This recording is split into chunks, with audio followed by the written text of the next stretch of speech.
Hello and welcome to Beauty by Jen. If you have or if you haven't been here, welcome either way. And today I just wanted to quickly come on here to tell you guys about two TikTok influencers, Baxter Hosley and Garrett MacDonaugh. And pardon me if I pronounce those names wrong. They passed away on Sunday in a car accident after speeding so fast that their BMW vehicle split in half, according to the article that I have linked in the description box. Two Texas influencers are reported unalived after a fatal car crash in Houston last weekend. Again, the influencers are Baxter Hosley, 22, and Garrett Roy MacDonaugh, 23. Popularly known online as Thievin, have been reported dead after a fatal car crash last weekend in Southwest Houston. The two TikTokers, known mainly for fitness content, reportedly passed away after they lost control of their BMW going over 100 miles per hour and crashed when the car skidded off the road on South Main Street near Fondren Road around 10 p.m. on Sunday, March 10th. Officials from the Houston Police Department say they were speeding when they hit a sign, causing the vehicle to split in half, according to ABC 13. HPD also said one of the men was pronounced passed away at the scene, while another was transported to a local hospital but later passed away.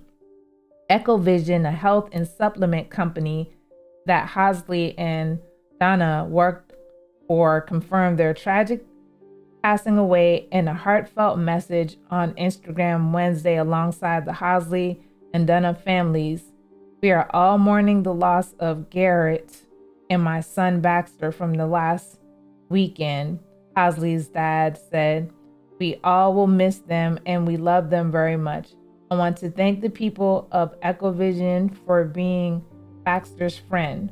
Baxter loved working with EchoVision because the team worked together for a common goal. Let us not be too saddened over our losses, but look towards the joy and the happiness and the gifts that they gave us during their time with us and remember those times. Stephen's family remembered him as a loving, funny, and beautiful soul and said he deeply adored his friendship with Hosley as well as their fellow EchoVision colleagues. Combined, Thievin and Hosley had thousands of followers across social media platforms, where most of their content consisted of their fitness journey, healthy food, and weightlifting tips. Now, this is very tragic. I'm gonna go ahead and play the video, and it's a reminder for us all to, slow down. I know a lot of times young people or even older people, we move too fast. We think we are invincible, but no one is invincible. But with that being said, please like, comment, share, and subscribe. I'm gonna again go ahead and play the video, and I hope to see you next time. Thanks for watching. My name is Sergeant David Rose. I'm with the Houston Police Department's Vehicular Crimes Division. We are out investigating a fatal crash on Highway 90 outbound between Hillcroft and Fondren. This crash happened after 9 o'clock this evening. What we know happened is there was a white BMW sedan traveling at a high rate of speed, according to witnesses. The vehicle was traveling over 100 miles per hour. We haven't been able to verify that at this time, but based on the damage from the vehicle, I believe that potentially is in the ballpark of the speed. We know the vehicle was in the number 1 lane. According to witnesses, they were going in and out of traffic, cutting around cars at a high rate of speed. And they went from the number 1 lane, and it looks like they tried to take this exit 3 or 4 lanes over to exit at Hillcroft. And they lost control and crashed into the sign here. Unfortunately, the force of the impact cut the car into 2 pieces. Driver died on impact, and the passenger was transported to a local hospital, but unfortunately, the passenger also passed away.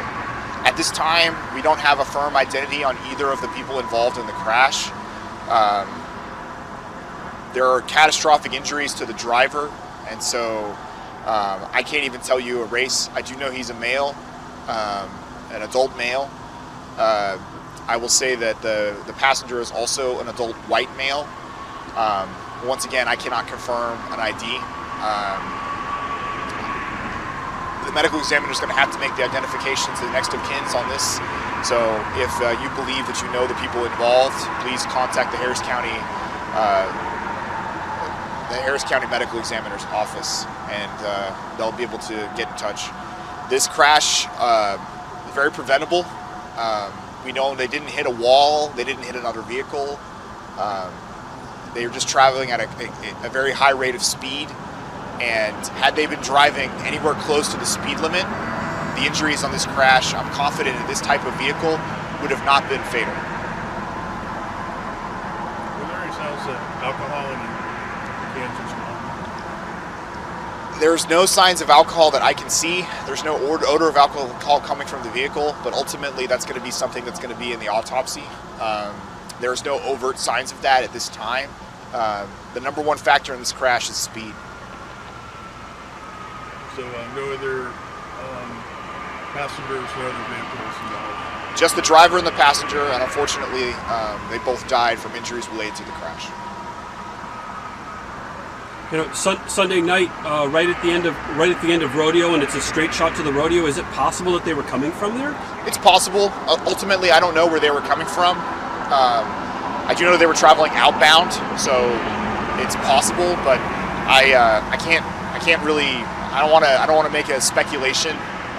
Ultimately, it's the vehicle. So if you know that your loved ones were driving a white BMW and they were in the city of Houston, potentially leaving the city of Houston or heading out this way, outbound on 90, then I would contact the medical examiner's office, and they'll be able to confirm when they make an identification on both of the bodies.